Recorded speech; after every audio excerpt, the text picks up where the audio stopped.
Hello বন্ধুরা, কেমন আছো তোমরা সবাই? আশা করি বেশ ভালো আছো। আমি দীপ বিশ্বাস তোমাদের সবাইকে স্বাগত জানাচ্ছি গো জি8-এ।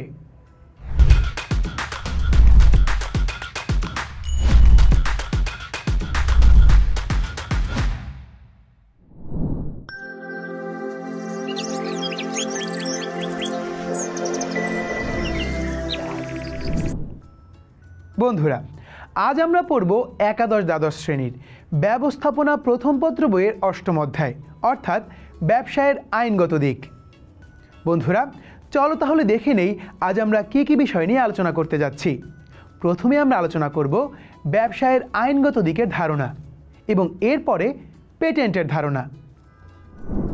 বন্ধুরা, শুরু করার আগে তোমাদের একটি বিষয় জানিয়ে রাখি, তোমরা যারা পরীক্ষায় ভালো করতে চাও তাদের জন্য এই অধ্যায়টির খুঁটিনাটি বিষয় কিন্তু অনেক গুরুত্বপূর্ণ। অন্যদিকে যারা নিজেরা ব্যবসায় করতে চাও, সেটি ছোট হোক কিংবা বড়, তোমাদের কিন্তু এই অধ্যায়ের বিষয়গুলো ভালোভাবে জানতে হবে। তাহলে যারা পরীক্ষায় ভালো করতে চাও এবং তারই সাথে সাথে ব্যবসা শুরু করার ইচ্ছা আছে, তাদের জন্য এই অধ্যায়টি কতটা গুরুত্বপূর্ণ নিশ্চয়ই বুঝতে পারছো। বন্ধুরা, চলো তাহলে শুরু করা যাক। সুষ্ঠু এবং সফলভাবে ব্যবসায়ের কার্যক্রম পরিচালনার জন্য দেশের প্রচলিত নিয়মনীতি মেনে চলতেই হবে। দেশের নিয়মনীতি বা আইন কানুন ব্যবসা কার্যক্রমকে প্রত্যক্ষ এবং পরোক্ষভাবে প্রভাবিত করে। আবার দেখো, সমাজে ব্যবসায়ের গ্রহণযোগ্যতা বাড়ানোর জন্য কিন্তু আইনগত দিক বিবেচনা করতে হয়। বন্ধুরা, তোমরা যদি একটি ব্যবসা শুরু করতে চাও, তোমাদের প্রথমেই একটি ট্রেড লাইসেন্স সংগ্রহ করতে হবে। পৌর এলাকায় ব্যবসা করতে হলে পৌর কর্তৃপক্ষের কাছ থেকে এবং পৌর এলাকার বাইরে হলে সংশ্লিষ্ট জেলা প্রশাসকের কাছ থেকে ট্রেড লাইসেন্স অথবা সংশ্লিষ্ট কর্তৃপক্ষের কাছ থেকে লাইসেন্স সংগ্রহ করতে হয়। এছাড়াও ইটিন নাম্বার এবং ভ্যাট নিবন্ধন সংগ্রহ করতে হয়। ইটিনের পূর্ণরূপ হচ্ছে ইলেকট্রনিক ট্যাক্স আইডেন্টিফিকেশন নাম্বার। বন্ধুরা, ব্যবসায়ীকে বিভিন্ন ধরনের বিধিবিধান, আইনগত নীতিমালা এবং কাঠামো তথা আইনগত পরিবেশ সম্পর্কে অবগত থেকে ব্যবসা বা বিনিয়োগ কার্যক্রম পরিচালনা করতে হয়। ব্যবসা বাণিজ্য, শিল্প, কলকারখানা সবই আইনের অধীন। তাহলে নিশ্চয়ই দেশে এত এত আইন আছে? ঠিক তাই বন্ধুরা, বলতে পারো প্রায় সব ধরনের ব্যবসার জন্য আলাদা আইন আছে বা প্রস্তুত হচ্ছে। চলো বন্ধুরা, আইনগুলো এক নজরে দেখে নিই। প্রথমেই অংশীদারি আইন 1932, এরপরে কোম্পানি আইন 1994, সমবায় সমিতি আইন 2001, সমবায় সমিতি বিধিমালা 2004। বন্ধুরা, ইদানিং কিন্তু আমাদের দেশে পরিবেশ সংরক্ষণের ব্যাপারটি খুব গুরুত্বের সঙ্গে দেখা হচ্ছে। এই সংক্রান্ত কয়েকটি আইন হচ্ছে বাংলাদেশ পরিবেশ সংরক্ষণ আইন 1995, পরিবেশ সংরক্ষণ বিধিমালা 1997। বন্ধুরা, বর্তমানে নতুন কোনো কলকারখানা, শিল্প প্রতিষ্ঠান, ব্যবসা বাণিজ্য স্থাপন এবং পরিচালনার জন্য অবশ্যই পরিবেশ সংক্রান্ত এই আইনগুলো মেনে চলতে হবে এবং পরিবেশ অধিদপ্তর থেকে ছাড়পত্র সংগ্রহ করতে হবে। পরিবেশ অধিদপ্তরের ছাড়পত্র ছাড়া তোমরা নতুন কোনো কলকারখানা, ব্যবসা বা শিল্প প্রতিষ্ঠান স্থাপন করতে পারবে না। বন্ধুরা, কারখানা সংক্রান্ত কিছু আইন সম্পর্কে এবার চলো জেনে নেই। পূর্বে বাংলাদেশে 1965 সালের কারখানা আইন প্রচলিত ছিল।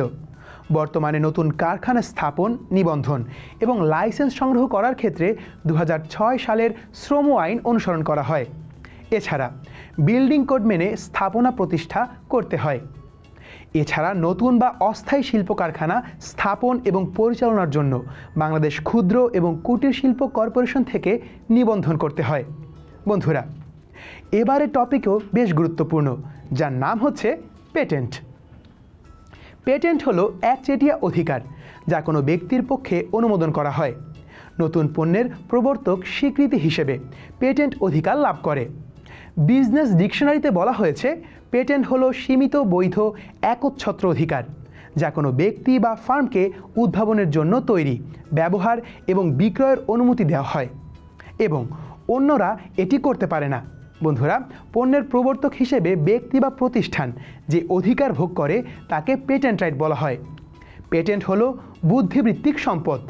পেটেন্ট গ্রহীতা সম্পত্তিকে বিক্রি করে দিতে পারেন এবং তার পেটেন্ট ব্যবহার করার জন্য অপর কোনো ব্যক্তিকে লাইসেন্সও অনুমোদন করতে পারেন। বন্ধুরা, বুঝতে পারলে পেটেন্ট হলো উদ্ভাবনের একচ্ছত্র অধিকার, যা পেটেন্ট আইন কর্তৃক মঞ্জুরকৃত বা নিবন্ধিত। তো এই আইনটি সম্পর্কে তো অবশ্যই জানা দরকার। বন্ধুরা, সর্বপ্রথম ইতালিতে 1474 সালে পেটেন্ট আইন কার্যকর করা হয়। বাংলাদেশে পেটেন্ট ডিজাইন আইন 1911 কার্যকর।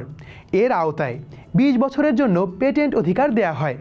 তোমাদের জানিয়ে রাখি, পেটেন্ট অ্যান্ড ডিজাইন আইনটি দুইটি অংশে বিভক্ত। একটি হচ্ছে পেটেন্ট এবং অপরটি হচ্ছে ডিজাইন। বন্ধুরা, এই আইনে মোট 81টি ধারা বিদ্যমান। বন্ধুরা, এ পর্যায়ে তোমাদের জানিয়ে দিচ্ছি পেটেন্ট মালিকদের অধিকার কি কি থাকে। পেটেন্ট সুরক্ষার অর্থ হচ্ছে পেটেন্ট মালিকের অনুমতি ছাড়া তার উদ্ভাবনী বাণিজ্যিকভাবে তৈরি, ব্যবহার, বিতরণ বা বিক্রি করা যাবে না। পেটেন্টকৃত উদ্ভাবনটি অনুমোদিত সময়ের মধ্যে কে বা কারা ব্যবহার করতে পারবে বা কারা পারবে না সে বিষয়ে সিদ্ধান্ত নেওয়ার অধিকার একজন পেটেন্ট মালিকের রয়েছে। পেটেন্ট মালিক পারস্পরিকভাবে সম্মত কোনো চুক্তির মাধ্যমে অন্য কোনো ক্ষেত্রে তার উদ্ভাবনটি ব্যবহারের অনুমতি দিতে পারেন বা লাইসেন্স প্রদান করতে পারেন। বন্ধুরা, এছাড়া পেটেন্ট মালিক তার উদ্ভাবনটির অধিকার অন্য কারো কাছে বিক্রিও করতে পারেন। যার কাছে বিক্রি করবেন তিনি হবেন ওই পেটেন্টের নতুন মালিক। বন্ধুরা, পেটেন্টের মেয়াদ শেষ হলে এর সুরক্ষাও শেষ হয় এবং উদ্ভাবনটি তখন জনসাধারণের জন্য উন্মুক্ত হয়ে যায়, অর্থাৎ এর ওপর মালিকের একচেটিয়া অধিকার আর থাকে না। অন্যরা তখন নিজেদের সুবিধা মতো কাজে লাগিয়ে বাণিজ্যিকভাবে সেটি ব্যবহার করতে পারে। বন্ধুরা, তাহলে পেটেন্ট নিয়ে আমাদের শুধু বাদ থাকলো পেটেন্ট আইনের সুবিধা। আমি আশা করি তোমরা অনেকেই বুঝে গেছো এই আইনের সুবিধাগুলো কী কী হতে পারে। তাই তোমরা নিজেরা চিন্তা করে বের করবে পেটেন্ট আইনের সুবিধাগুলো কী কী হতে পারে। বন্ধুরা, আগামী পর্বে আমরা এই বিষয়টি নিয়ে আলোচনা শুরু করব। সে পর্যন্ত ভালো থেকো, সুস্থ থেকো এবং অবশ্যই GoG8-এর সঙ্গে থেকো। ধন্যবাদ।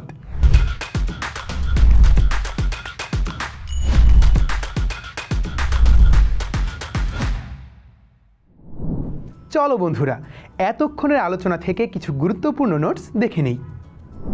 একটি ব্যবসায়ের আইনগত দিক পালনের প্রথম ধাপ হচ্ছে ট্রেড লাইসেন্স সংগ্রহ।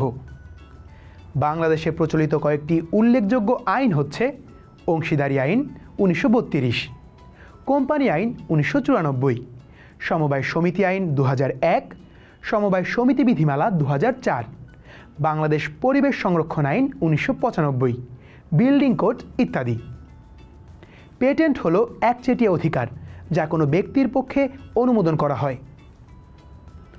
বাংলাদেশে পেটেন্ট ডিজাইন আইন 1911 এর আওতায় 20 বছরের জন্য পেটেন্ট অধিকার দেয়া হয়। পেটেন্ট মালিকের অধিকারের মাঝে উল্লেখযোগ্য হচ্ছে পেটেন্ট অন্যদের ব্যবহারের নিষেধাজ্ঞা জারি, বিক্রি, লাইসেন্স প্রদান ইত্যাদি।